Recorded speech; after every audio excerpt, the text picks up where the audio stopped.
Assalamualaikum Sobat Candi Ireng, selamat datang kembali di kanal Misteri dan Kegelapan yang menyimpan cerita-cerita tak terungkap.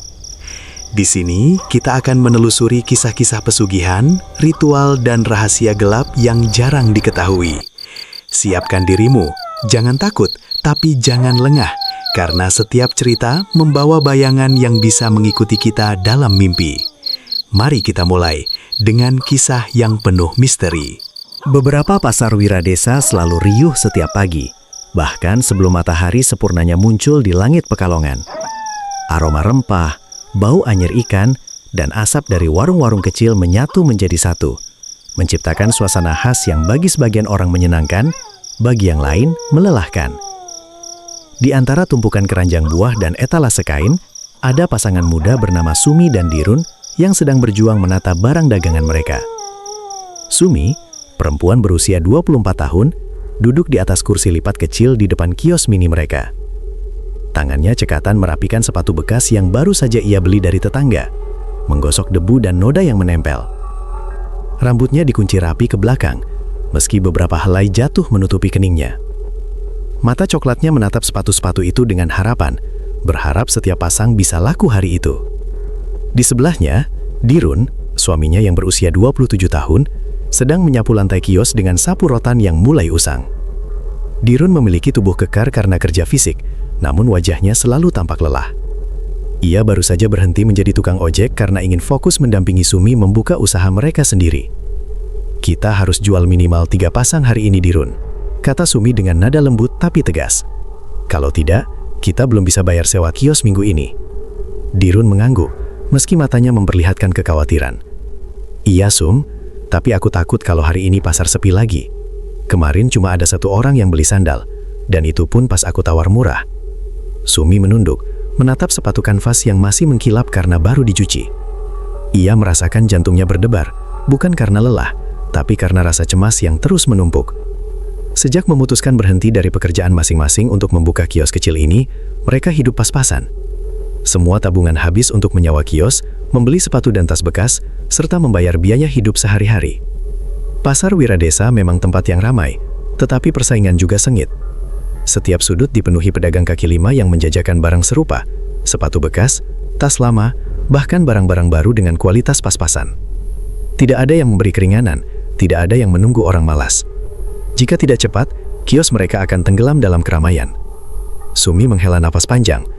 "Aku tahu kita baru mulai, tapi rasanya berat sekali, Dirun. Rasanya usaha ini nggak jalan-jalan." Dirun berhenti menyapu, menatap Sumi. "Sum, kita harus sabar. Usaha itu nggak selalu cepat berhasil. Ingat, ibuku dulu jualan sayur juga lama baru laku." Sumi tersenyum tipis, tapi hatinya masih gundah. Ia merasa ada sesuatu yang berbeda malam sebelumnya. Saat menata sepatu, ia pernah mendengar bisikan halus, hampir seperti angin yang berdesir di telinga. "Jangan takut, kesuksesanmu dekat, hanya satu pengorbanan." Ia menggelengkan kepala, mencoba menepis rasa takut itu. Mungkin cuma angin atau aku capek," pikirnya. Tapi bisikan itu tetap terngiang, samar namun menakutkan. Sementara itu, Dirun mulai menata tas-tas bekas di rak kecil. Ada tas ransel berwarna coklat yang terlihat lusuh, tas tangan kulit yang setengah terkelupas, dan beberapa tas jinjing plastik yang warnanya mulai pudar. Semua barang ini mereka beli dengan harga murah, lalu dirapikan agar bisa dijual lebih mahal. Namun mereka tahu, untuk menyaingi pedagang lain, barang-barang itu harus tampak lebih menarik. Seiring pagi semakin terang, pelanggan mulai berdatangan. Seorang ibu tua dengan anak kecil mendekat, menatap sepatu kanvas yang dipajang Sumi. "Berapa ini?" tanya sang ibu dengan suara parau. Sumi tersenyum ramah. 50.000, Bu. Baru dicuci kemarin. Bagus kan?" Ibu itu mengangguk, kemudian menawar. 30.000 saja. Boleh. Sumi menelan ludah. Harga itu terlalu rendah, tapi ia tahu, jika menolak, ibu itu bisa pergi ke kios sebelah. "Baik, Bu, 30.000. Dirun menepuk bahu Sumi pelan. "Bagus, Sum. Yang penting ada pembeli." Namun, meski ada sedikit penjualan, hati Sumi dan Dirun tetap terasa berat. Mereka sadar, untuk menahan persaingan, mereka harus bisa menarik lebih banyak pembeli, bahkan jika itu berarti bekerja lebih keras, lebih lama, dan mengorbankan tenaga serta waktu. Siang hari, pasar semakin ramai. Suara pedagang berteriak, anak-anak berlari, aroma gorengan dan ikan bakar menyatu dengan debu jalanan. Sumi dan Dirun terus melayani pembeli, menyapa dengan senyum, mengatur barang, dan sesekali menawar harga. Kios mereka mulai dikenal karena keramahan pasangan muda ini, tetapi keuntungan masih tipis. Menjelang sore, Sumi duduk sebentar di kursi lipat, menyeka keringat di dahinya. Dirun menatap sekeliling kios, matanya menangkap bayangan di sudut pasar, bayangan orang tua misterius yang tampak memandang kios mereka dengan intens. Ada sesuatu yang ganjil dari pandangan itu, seperti menembus ke dalam hati mereka. Dirun merasa merinding, tapi ia mencoba mengabaikannya. Malam menjelang, pasar mulai sepi, sebagian pedagang membereskan dagangan, sebagian lagi masih bertahan berharap ada pembeli terakhir. Sumi dan Dirun menutup kios, tetapi keduanya merasa lelah bukan hanya karena fisik. Ada rasa cemas, rasa takut, dan entah mengapa, rasa ingin cepat sukses yang menekan dada mereka. Saat Sumi sedang membereskan sepatu dan tas, ia mendengar suara halus dari sudut kios yang gelap. Suara itu berbisik, lembut tapi tegas. Kesuksesanmu dekat, tapi kau harus membayar harganya. Sumi menelan ludah, matanya melebar. Dirun, kau dengar itu? Dirun menghampiri, menatap sekeliling. Sumi ragu, tapi akhirnya berkata pelan. Ada suara, seperti bisikan. Katanya, kita bisa sukses, tapi harus bayar harganya. Dirun menggeleng, berusaha menenangkan. Sum, jangan dipikirkan. Kita capek, lapar, dan mungkin cuma imajinasi. Besok kita coba lagi, lebih sabar. Namun malam itu, bisikan itu terus menghantui pikiran Sumi. Ia tidak bisa tidur, bayangan keberhasilan dan kekayaan menari di pikirannya, bercampur dengan ketakutan dan rasa bersalah yang samar. Dalam keheningan malam, Sumi merasakan sesuatu yang aneh. Ada hawa dingin yang menyelimuti kios mereka, meski udara luar panas. Lilin kecil di pojok toko seolah berkedip tanpa angin, menimbulkan bayangan yang menakutkan. Bisikan itu terdengar lagi, lebih jelas kali ini. Kesuksesan ada di depanmu. Satu pengorbanan kecil, cukup satu darah. Kau akan kaya. Sumi menutup telinga, tapi suaranya tetap terngiang. Ia tahu, di balik janji kekayaan itu, ada sesuatu yang gelap, menakutkan, dan mematikan. Namun di sisi lain, hati kecilnya tergoda. Bayangan toko mewah, barang dagangan laris, hidup tanpa kesulitan, semuanya begitu nyata di pikirannya. Dirun tidur di sampingnya, lelah namun damai. Sumi menatap langit-langit rumah kecil mereka, sambil bertanya pada dirinya sendiri. Apakah benar ada jalan pintas menuju sukses, atau apakah mimpi itu akan menjadi kutukan yang menelan semuanya? Malam itu, bab 1 ditutup dengan rasa cemas dan harapan yang bercampur, menandai awal perjalanan pasangan muda ini menuju usaha mereka, dan juga awal dari godaan gelap yang akan mengubah hidup mereka selamanya. Sejak malam itu, setelah bisikan halus yang hanya Sumi dengar di kios, suasana hati pasangan muda itu berubah.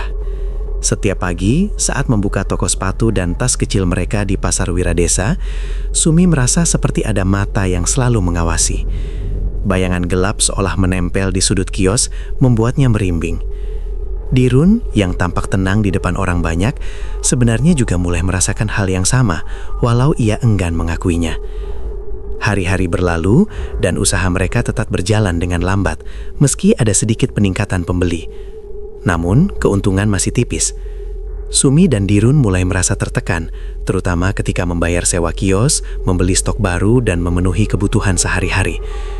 Hutang kecil mulai menumpuk, dan rasa cemas perlahan menggerogoti hati mereka. Suatu sore, ketika matahari mulai merunduk di balik gedung-gedung pasar, Sumi duduk sendiri di kursi lipat di depan kios. Ia menatap sepatu dan tas yang tersusun rapi, namun hatinya terasa kosong. Bisikan malam sebelumnya kembali terdengar, lebih jelas dan menggoda. Kesuksesanmu dekat, tapi kau harus berani mengambil satu langkah. Sumi menelan ludah, tangannya gemetar. Apa langkah apa? Apa maksudnya? Bisiknya pelan pada diri sendiri. Beberapa menit kemudian, seorang pria tua muncul di ujung lorong pasar. Rambutnya memutih, wajahnya keriput, dan matanya tajam menatap ke arah Sumi dan Dirun. Ia membawa sebuah kantong kain hitam, bergerak perlahan di antara kerumunan orang, seolah tidak peduli pada hiruk-pikuk pasar. Dirun melihatnya dan bertanya pelan, "Sum, kau kenal orang itu?" Sumi menggeleng, tapi hatinya berdebar. Ada sesuatu dalam tatapan pria tua itu yang membuat darahnya berdesir. Pria itu berhenti di depan kios mereka, menatap Sumi dan Dirun, seolah bisa membaca isi hati mereka. Suasana di sekitar kios tiba-tiba terasa hening, meski orang-orang masih beraktivitas beberapa meter dari mereka.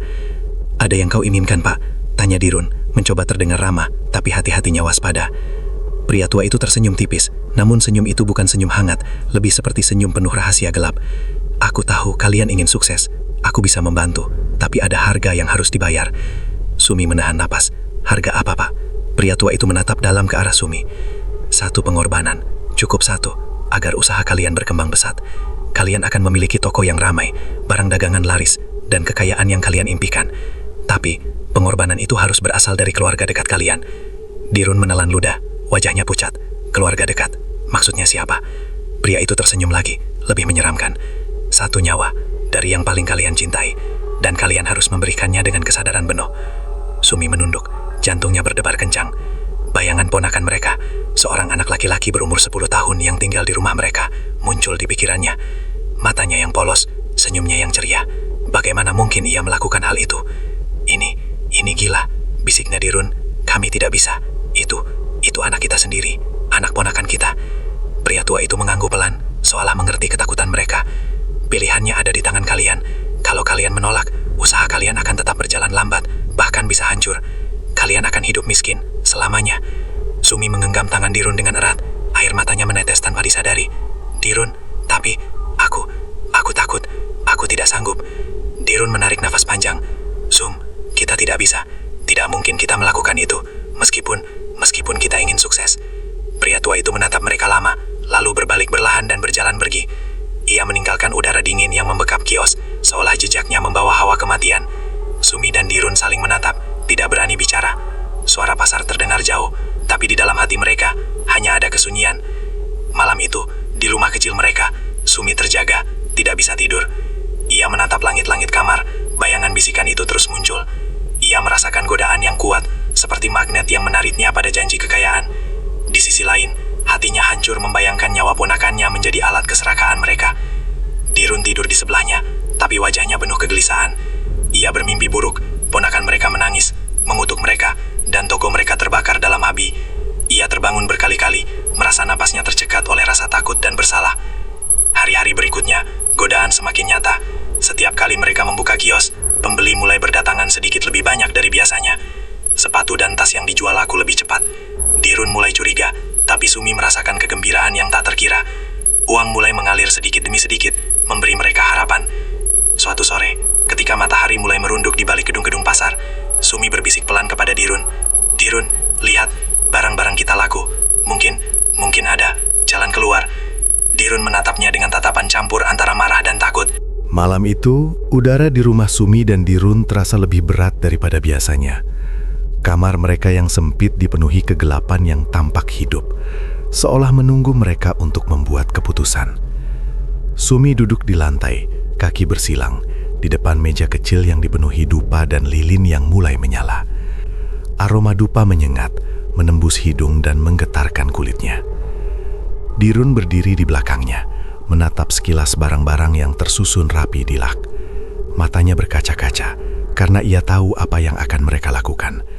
Sesuatu yang tidak pernah terbayangkan sebelumnya, sesuatu yang mengerikan. Sum, aku tidak tahu apakah ini benar.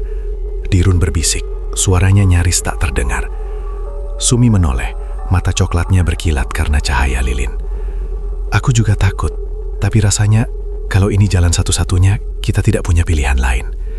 Di luar rumah, pasar sudah sepi. Lampu-lampu toko tetangga padam satu persatu, menyisakan gelap yang pekat. Dalam keheningan itu, suara bisikan muncul lagi, halus tapi jelas, seolah berasal dari udara sendiri. Sekarang, lakukan, dan kemakmuran akan menjadi milikmu. Sumi menelan ludah, tangan gemetar saat ia menata sesaji yang dibawa dari pasar. Sesaji itu terdiri dari beberapa lilin hitam, segenggam beras kuning, dan sedikit kembang merah yang tampak segar, namun menimbulkan aroma getir. Ia mengingat apa yang dikatakan pria tua itu, satu pengorbanan, satu nyawa dari keluarga dekat mereka. Dirun menunduk, menatap ponakan mereka yang tidur di kamar sebelah. Anak itu tertidur dengan damai, tersenyum di dalam mimpinya, tanpa menyadari kegelapan yang sedang mendekat. Hati Dirun hampir hancur. Sum, aku tidak bisa. Kita tidak bisa. Sumi menggenggam tangan Dirun. Aku tahu. Tapi lihatlah toko kita. Setiap hari ada sedikit pembeli, tapi kita tidak pernah bisa berkembang. Kalau ini berhasil, kita bisa punya toko besar, hidup layak, bebas dari hutang. Dirun menelan ludah, tubuhnya gemetar. Ia tahu jalan yang mereka ambil ini salah, tetapi godaan itu terlalu kuat. Mereka merasa seperti terperangkap dalam lingkaran maut. Pilihan antara hidup pas-pasan atau mengambil jalan gelap yang menakutkan. Dengan napas yang berat, Sumi memulai ritual. Ia menyalakan lilin hitam satu persatu, membentuk lingkaran di lantai. Dupa membara, asapnya menari di udara, menciptakan bayangan-bayangan yang tampak hidup di dinding kamar. Sumi mulai melantunkan mantra yang terdengar asing, kata-kata yang diucapkan pria tua itu ketika memberikan instruksi di pasar. Dirun duduk di sampingnya, menatap tangan Sumi yang gemetar, tidak berani menyentuhnya. Ia merasa hawa dingin merayap ke seluruh tubuhnya, bulu kuduk berdiri, dan suara-suara samar terdengar di dalam kepala mereka, seolah ratusan bisikan memenuhi ruangan. Sum, kita harus benar-benar yakin dengan apa yang kita lakukan. Dirun berbisik. Sumi menatapnya dengan tatapan kosong. Aku yakin. Kalau ini jalan satu-satunya. Malam itu, mereka mengambil keputusan mengerikan, mencoba pengorbanan pertama, meski belum sepenuhnya mengeksekusi nyawa ponakan mereka. Mereka menggunakan simbolik darah ayam hitam yang dipercaya sebagai pengganti pengorbanan manusia untuk percobaan awal. Aroma amis sarah memenuhi udara, bercampur dengan asap dupa, menciptakan suasana menakutkan. Saat ritual berlangsung, cahaya lilin berkelap-kelip, bayangan di dinding tampak bergerak sendiri. Sumi merasakan energi aneh mengalir di tubuhnya, hangat tapi menakutkan. Dirun merasakan hal yang sama, kekuatan gelap yang menjanjikan kekayaan, tetapi juga mengikat mereka pada sesuatu yang tidak bisa dilepaskan. Tiba-tiba, suara keras terdengar di kamar, seperti langkah kaki, tapi tidak ada orang di luar. Lilin bergetar hebat, beberapa padam, meninggalkan bayangan gelap yang menelan ruangan. Ponakan mereka di kamar sebelah terbangun, menangis pelan. Sumi dan Dirun saling menatap, jantung berdegup kencang. Dirun, aku takut, tapi kita harus lanjut. Dirun berbisik, suaranya gemetar. Aku juga, tapi kita harus selesai. Ritual itu berlangsung sampai larut malam. Energi gelap terasa menumpuk di sekitar mereka, membuat ruangan terasa sesak. Saat mereka menyelesaikan percobaan itu, tiba-tiba ada perubahan yang aneh di toko mereka. Minggu-minggu berikutnya, toko sepatu dan tas kecil Sumi dan Dirun di Pasar Wiradesa mulai menunjukkan perubahan yang mencolok. Barang-barang yang mereka pajang, sepatu bekas, tas lusuh, bahkan tas plastik sederhana, tiba-tiba tampak menarik. Warna lebih cerah, permukaan lebih bersih, dan aroma yang tak biasa seolah membuat orang tergoda untuk membeli. Setiap pagi, Sumi dan Dirun membuka toko. Hati mereka masih dipenuhi rasa takut dan bersalah. Namun mereka tidak bisa menyangkal kenyataan. Orang-orang mulai berdatangan lebih banyak dari sebelumnya. Para pedagang tetangga pun menatap mereka dengan heran, bertanya-tanya mengapa toko kecil ini tiba-tiba laris manis. Sumi duduk di kursi lipatnya, tersenyum tipis ketika seorang ibu muda menawar sepasang sepatu kanvas. "Berapa ini, Mbak?" tanya ibu itu. Sumi mengangkat senyum ramah. 40.000, Bu. Baru dicuci kemarin. Masih bagus kan? Ibu itu mengangguk, lalu membayar tanpa menawar lagi. Dirun menatap Sumi dengan mata berbinar, tetapi di balik kegembiraan itu, ada ketakutan yang tak bisa dihilangkan. Mereka sadar, keberhasilan ini tidak datang dari usaha mereka semata, melainkan dari percobaan ritual gelap yang baru mereka lakukan. Hari demi hari, jumlah pembeli meningkat. Beberapa pelanggan bahkan datang dari desa lain, ingin melihat sendiri toko kecil yang barangnya terlihat lebih bagus dari pedagang lain. Sumi dan Dirun mulai menghitung keuntungan dengan wajah yang bercampur antara bahagia dan takut. "Kau lihat, Dirun," kata Sumi suatu sore. "Hanya dalam seminggu, kita sudah bisa menabung lebih banyak dari biasanya. Mungkin ini jalan kita." Dirun mengangguk, tetapi wajahnya gelisah. "Iya, tapi kita harus hati-hati, Sum. Ini aneh. Rasanya kekayaan ini datang terlalu mudah." Meski ada rasa takut, godaan itu semakin nyata. Sumi mulai membayangkan toko mereka yang besar, rak-rak penuh sepatu dan tas impor, bahkan pelanggan dari seluruh kota. Dirun, meski menolak untuk sepenuhnya menyerah, merasakan kebahagiaan dan keamanan yang belum pernah ia rasakan sebelumnya. Suatu malam, setelah toko ditutup, Sumi duduk di depan lilin, menatap rak-rak yang sekarang tampak lebih rapi dan bersih. Aroma dupa masih tersisa di udara, dan bayangan di dinding tampak menari-nari. "Dirun, kau rasa apa yang kita lakukan salah?" Sumi bertanya pelan. Dirun menatapnya, wajahnya tegang. "Iya, salah. Tapi kita sudah mencobanya. Dan lihat, hasilnya nyata. Kita bisa hidup layak." Sumi menunduk, gemetar. Ia tahu jalan yang mereka pilih gelap dan berbahaya. Namun di sisi lain, rasanya tidak ada jalan lain. Hidup pas-pasan dan hutang yang menumpuk terus menekan mereka. Hari berikutnya, mereka mulai memperluas stok. Sumi pergi ke pasar lain, membeli sepatu dan tas dengan harga murah, sementara Dirun menata barang di toko. Pelanggan terus berdatangan, bahkan beberapa dari mereka menjadi pelanggan tetap. Keuntungan mereka meningkat pesat, memberi mereka rasa aman yang selama ini tidak pernah mereka rasakan. Namun di balik kesuksesan itu, ada tanda-tanda gelap yang muncul. Setiap malam, Sumi sering mendengar bisikan, samar tapi jelas. Lebih banyak, agar semua menjadi milikmu. Satu pengorbanan lagi." Dirun mulai merasa gelisah. Ia sering mimpi buruk, ponakan mereka menangis. menangis, memohon ampun, atau menatap mereka dengan mata yang penuh ketakutan. Setiap kali ia terbangun, jantungnya berdegup kencang, dan hawa dingin memenuhi tubuhnya. Beberapa minggu setelah keberhasilan awal tokoh mereka, Sumi dan Dirun mulai merasakan perubahan nyata dalam hidup mereka. Tokoh kecil mereka di Pasar Wiradesa kini tampak lebih hidup. Rak-rak yang dulu penuh debu, kini bersih berkilau. Sepatu dan tas bekas tampak baru. Bahkan beberapa pelanggan datang dari desa lain hanya untuk membeli barang di kios mereka. Namun di balik itu semua, hati mereka terasa gelap. Setiap malam, ketika rumah mereka sunyi, bisikan itu kembali. Lebih banyak, satu pengorbanan lagi, agar semua menjadi milikmu. Kau hanya perlu satu langkah. Sumi duduk di depan meja kecilnya, tangan gemetar saat menata sesaji lilin hitam dan dupa. Aroma kembang merah dan darah ayam hitam masih tersisa dari percobaan pertama. Malam itu, udara terasa berat dan dingin, seolah menekan paru-paru mereka. Dirun duduk di sebelah, wajahnya pucat dan tegang. "Sum, kita harus berhenti." Dirun berbisik, suaranya nyaris tak terdengar. "Kita tidak bisa terus begini." Sumi menunduk, air mata menetes.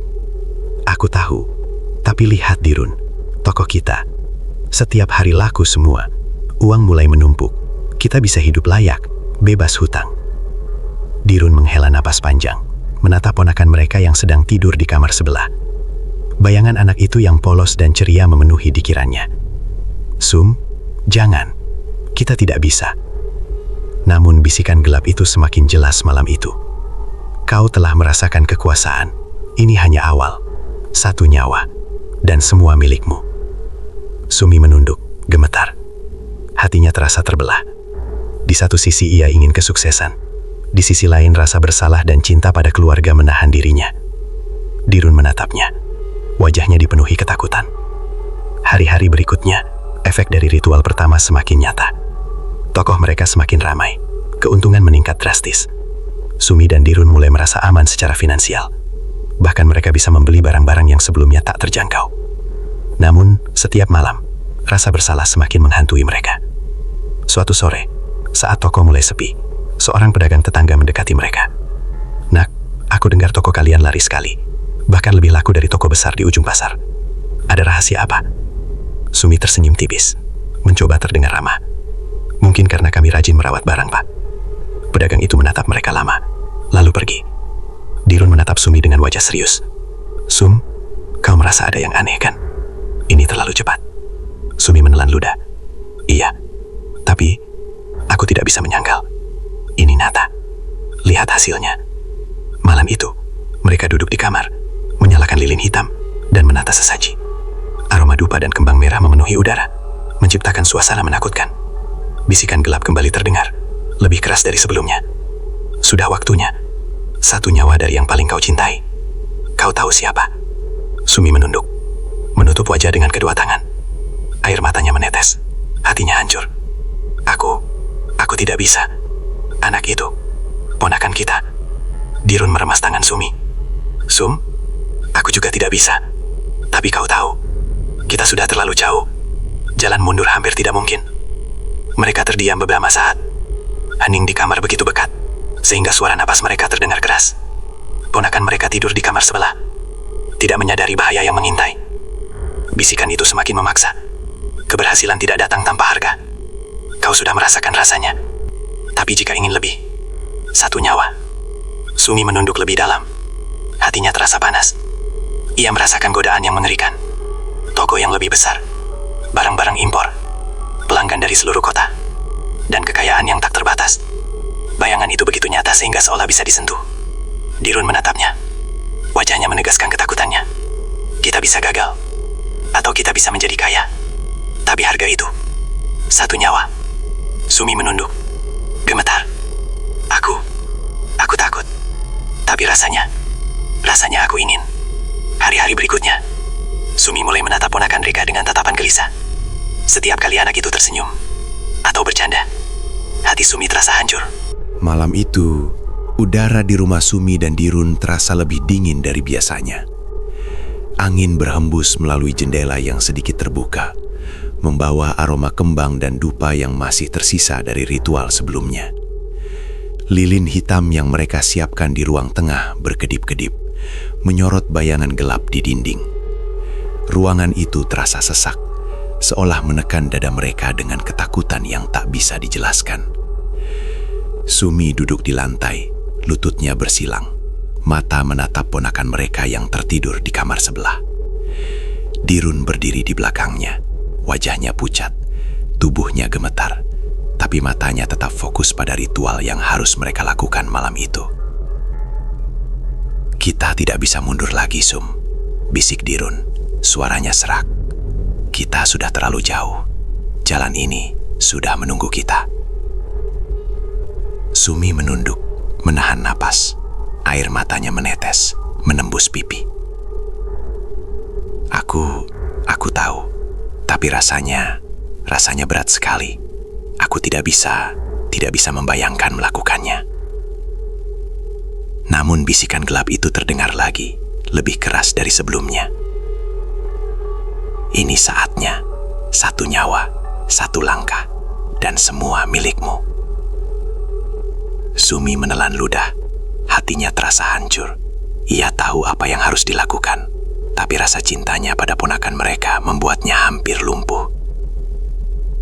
Dirun merasakan hal yang sama, namun godaan kekayaan dan kesuksesan yang mereka raih setelah ritual pertama semakin menekan akal sehat mereka. Di tengah malam yang sunyi, mereka mulai menyiapkan sesaji untuk ritual sesungguhnya. Lilin hitam ditata melingkar, dupa dinyalakan, dan darah ayam hitam yang pertama mereka gunakan diganti dengan simbolik yang lebih kuat. Satu darah manusia, sebagaimana yang dijanjikan oleh bisikan gelap itu. Mereka tahu, ini adalah titik tanpa jalan kembali. Sumi memandang Dirun, mata mereka bertemu. "Dirun, kalau ini berhasil, kita akan memiliki semuanya. Tapi, apakah aku bisa hidup dengan rasa bersalah selamanya?" Dirun menunduk, menatap ponakan mereka yang tidur, kemudian kembali menatap Sumi. "Aku juga, tapi lihat, kita sudah mencicipi rasanya. Kekayaan, kemakmuran, kita bisa hidup layak, kita bisa memiliki toko besar." Sumi menggenggam tangan Dirun, gemetar.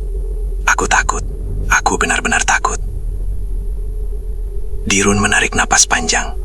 "Aku juga, tapi mungkin kita tidak punya pilihan lain."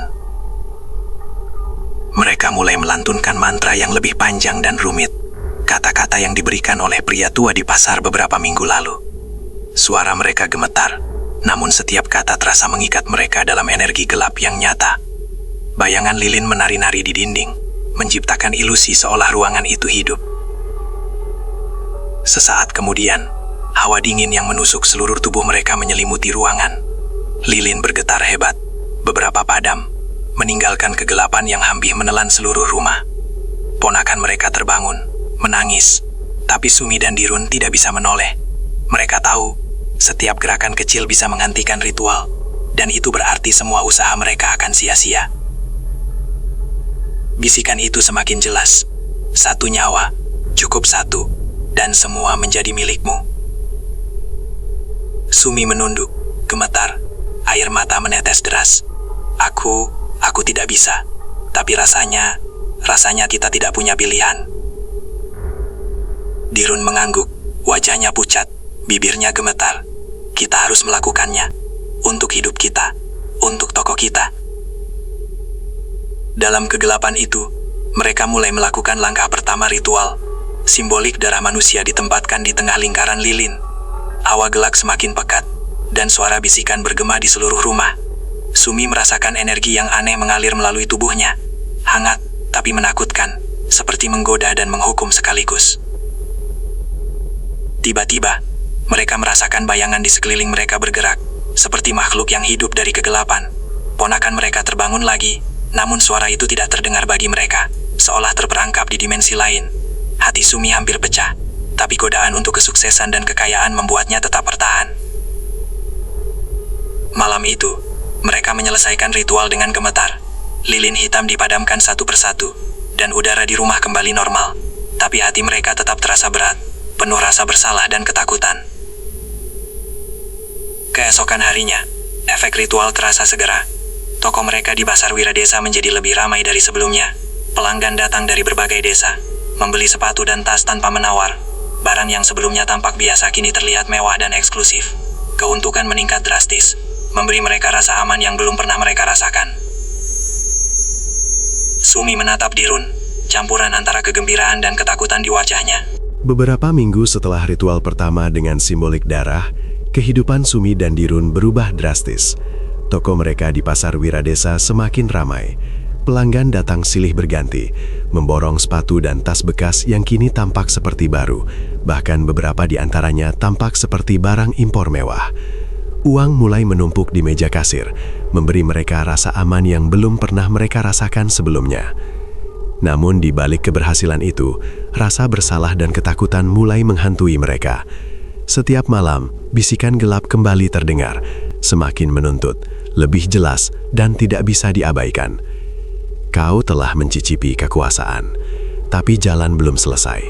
Satu nyawa lagi, agar semua milikmu. Sumi duduk di lantai rumah mereka, menatap lilin hitam yang masih menyala, tangan gemetar. Dirun berdiri di belakangnya, wajah pucat, matanya menatap bayangan yang menari-nari di dinding. Sum, aku takut. Aku tidak bisa terus begini. Bisik Dirun, suaranya bergetar, hampir tak terdengar. Sumi menunduk, air matanya menetes. Aku tahu, tapi lihat Dirun, setiap hari toko kita ramai. Keuntungan meningkat. Kita bisa hidup layak. Dirun menarik napas panjang, menatap ponakan mereka yang tidur di kamar sebelah. Sum, kita harus memikirkan harga yang akan kita bayar. Ini bukan main-main. Ini tentang nyawa manusia. Namun godaan semakin kuat. Sumi merasakan energi gelap yang mengalir melalui tubuhnya setiap kali ia menatap rak-rak yang bersinar. Ia tahu, jika mereka melanjutkan ritual ini dengan nyawa nyata, toko mereka akan menjadi luar biasa, bahkan mungkin terkenal di seluruh kota. Suatu sore, seorang pelanggan tetap datang membawa sejumlah uang yang cukup besar untuk membeli semua sepatu di etalase mereka. Ia menatap Sumi dengan kagum. Toko kalian, barangnya luar biasa, seolah baru semua. Bahkan lebih bagus dari toko besar di ujung pasar. Sumi tersenyum tipis, jantungnya berdegup cepat. Dirun menatapnya, raut wajahnya bercampur antara senang dan takut. Malam itu, Sumi dan Dirun duduk di ruang tengah, menyalakan lilin hitam dan menata sesaji. Aroma dupa dan kembang merah memenuhi udara, menciptakan suasana mencekam. Bisikan gelap terdengar semakin jelas. Sekarang, saatnya, satu nyawa dari yang paling kau cintai. Lakukan dengan kesadaran, dan semua milikmu. Sumi menunduk, gemetar. Air matanya jatuh, menetes di lantai. Aku tidak bisa. Anak itu, ponakan kita. Dirun meremas tangannya, suaranya serak. Sum, aku juga tidak bisa. Tapi kau tahu, kita sudah terlalu jauh. Jalan mundur hampir tidak mungkin. Mereka terdiam beberapa saat, saling menatap dengan mata yang penuh air mata dan ketakutan. Ruangan terasa gelap, bayangan lilin menari-nari di dinding, dan udara begitu dingin, seolah menekan paru-paru mereka. Di hari berikutnya, efek dari ritual malam itu mulai terasa. Toko mereka semakin ramai, keuntungan meningkat drastis, dan beberapa pelanggan bahkan menanyakan keberadaan mereka, karena toko tampak seperti baru saja direnovasi tanpa biaya yang jelas. Sumi dan Dirun menyadari bahwa kekuatan gelap itu bekerja nyata. Namun setiap malam, mimpi buruk mulai menghantui mereka. Ponakan mereka muncul dalam mimpi, menangis, menatap mereka dengan mata penuh ketakutan dan amarah. Sumi terbangun dengan napas tersengal, tubuhnya dingin dan gemetar. Dirun, yang tidur di sebelahnya, juga terbangun dengan wajah pucat, menatap Sumi dengan mata penuh ketakutan. Kita tidak bisa terus begini, Sum. Ini sudah di luar kendali, kata Dirun. Suaranya hampir berbisik. Sumi menunduk, air matanya menetes. Aku tahu, tapi lihat, toko kita, setiap hari ramai, uang menumpuk. Ini terlalu menggoda. Hari demi hari, godaan semakin berat.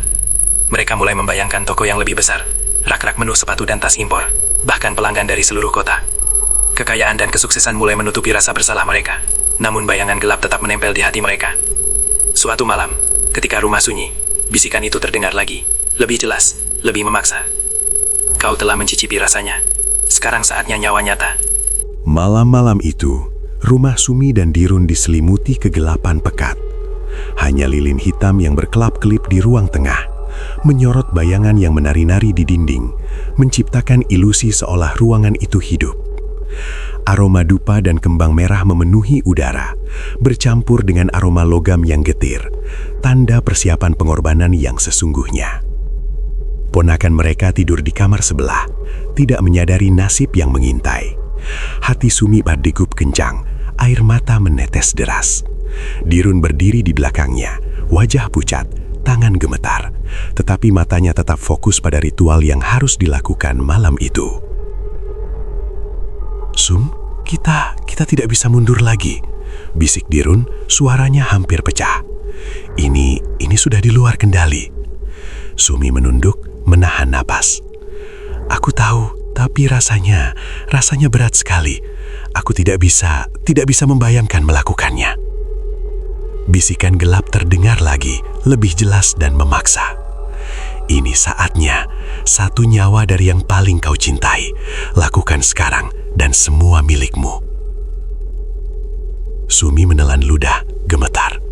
Aku takut, tapi rasanya kita tidak punya pilihan." Dirun menatap ponakan mereka di kamar sebelah. Bayangan polos anak itu memenuhi pikirannya. "Aku juga takut, tapi lihat, kita sudah mencicipi rasanya. Toko ramai, uang menumpuk. Kita tidak bisa mundur." Mereka mulai menata ritual dengan hati-hati. Lilin hitam membentuk lingkaran sempurna, dupa menyala, dan sesaji diletakkan di tengah. Darah manusia, simbol pengorbanan nyata, dipersiapkan. Ini adalah langkah terakhir yang harus mereka ambil untuk mengikat kekuatan gelap sepenuhnya pada diri mereka. Sumi menatap Dirun, air mata menetes deras. "Dirun, kalau ini berhasil, kita akan memiliki semuanya. Tapi, apakah aku bisa hidup dengan rasa bersalah selamanya?" Dirun menarik napas panjang. "Aku juga tidak tahu, tapi lihat, hasilnya nyata. Toko kita ramai, uang menumpuk. Ini jalan kita."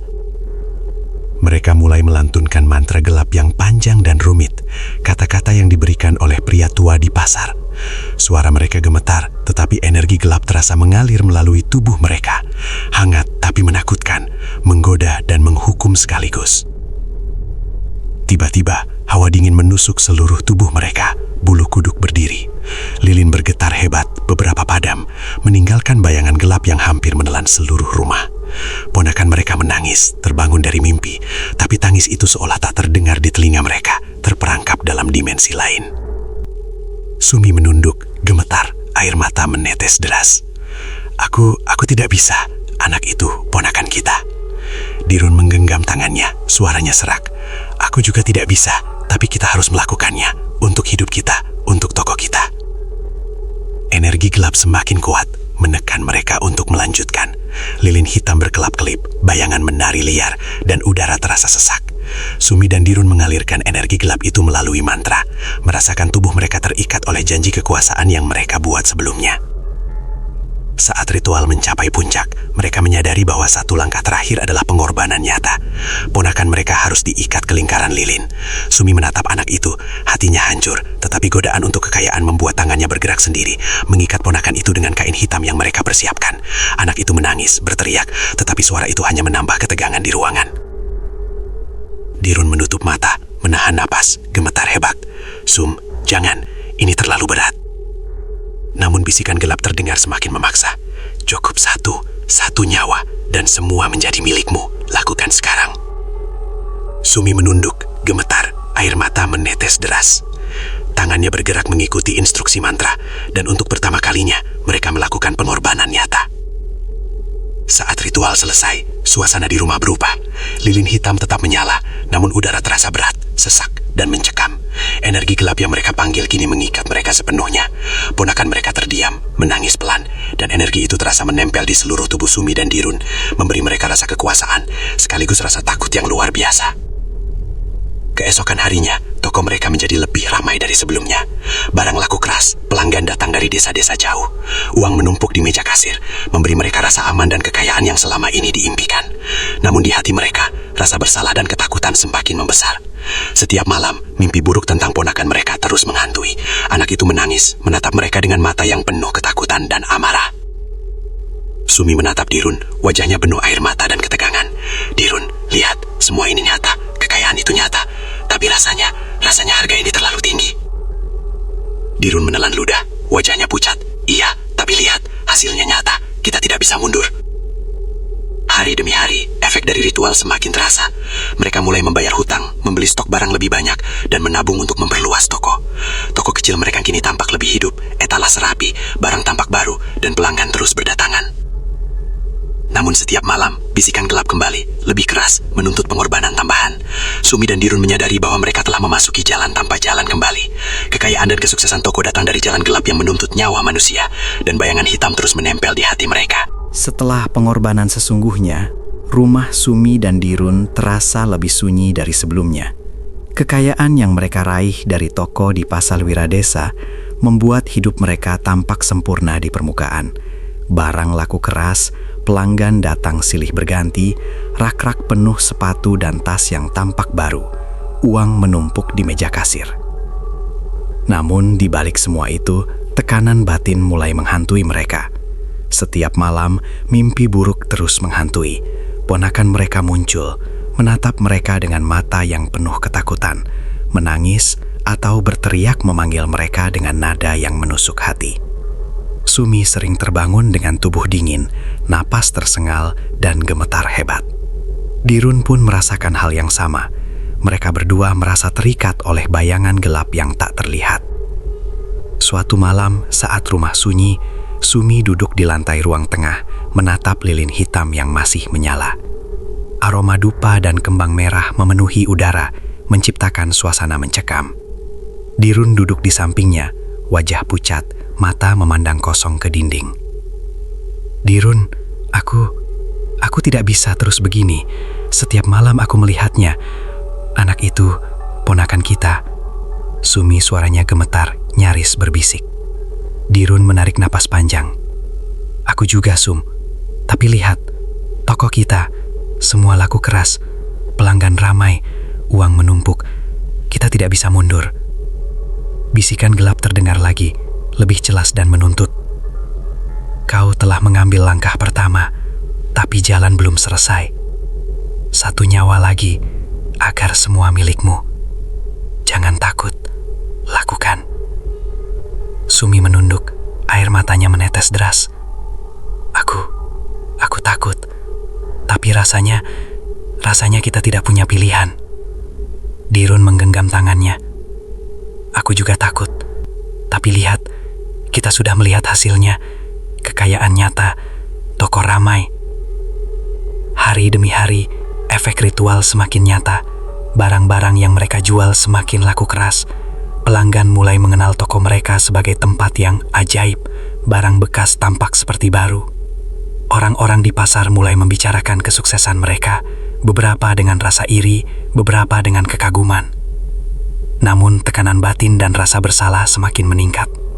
Setiap kali mereka menatap ponakan mereka, hati mereka terasa hancur.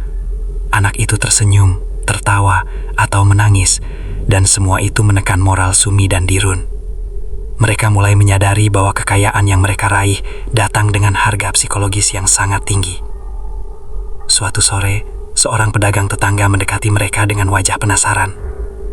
Nak, aku dengar toko kalian sangat laris, bahkan lebih laku dari toko besar di ujung pasar. Ada rahasia apa? Sumi tersenyum tipis, mencoba terdengar ramah. Mungkin karena kami rajin merawat barang, Pak. Pedagang itu menatap mereka lama, kemudian menggelengkan kepala. Hati-hati, jangan sampai keserakahan menelan kalian.